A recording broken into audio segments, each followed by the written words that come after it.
Are you talking about Talqeen? Yes, right. Okay, what is Talqeen? Talqeen, yes, right, thank you. Talqeen is when you put the deceased in the grave and you teach him what to say.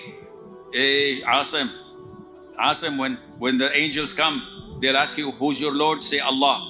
And I said, yes.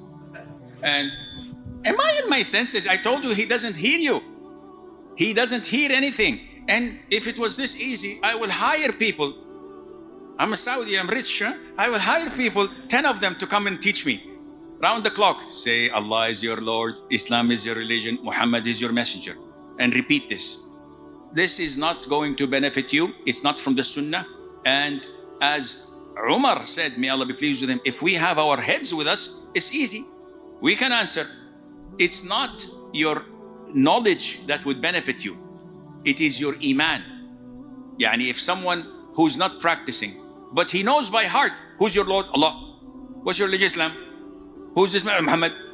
When he dies and he's asked this question, would he be able to answer?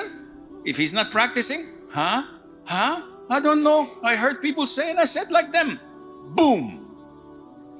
Because he was not practicing. You will be only able to answer what you practiced with the grace of Allah. And this is why you will answer calmly.